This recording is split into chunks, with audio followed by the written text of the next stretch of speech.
If you take a trip to SeaWorld San Diego and happen to make your way over to the Wild Arctic exhibit, you'll undoubtedly notice a sign for a ride called Arctic Rescue.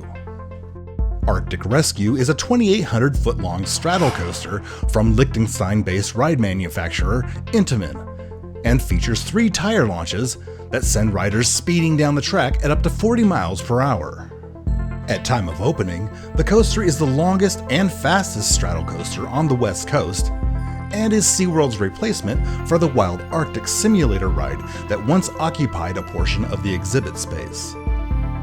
Inspired by the SeaWorld Rescue team and its animal rescue work, Arctic Rescue takes riders on a thrilling coaster expedition through the frozen tundra to help animals in danger.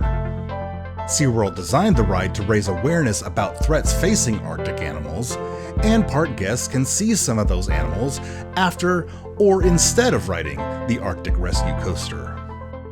SeaWorld used more than 400 tons of steel in the construction of the ride, which reaches a maximum height of 30 feet, and incorporated rocks, trees, and other landscaping elements to add to the ride's theming. Each train of snowmobiles, which can hold up to 16 riders in 8 two-person rows, starts off by leaving the loading platform and rolling down the track, which drops and banks 180 degrees to the left, before the ride's first tire-driven launch sends riders through the first set of twists and turns. After speeding through the first third of the track, the train gets a boost from the second launch, which is located inside a tunnel near the center of the course. After several more twists and turns, the third launch sends the train the rest of the way through the course and back to the station. Once riders return to the station, they can enter the Wild Arctic exhibit and see beluga whales and other animals. Now, zip up your parka and hold on to your hot chocolate, because here's a first-person perspective of what it's like to ride Arctic Rescue.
Hey, quiet.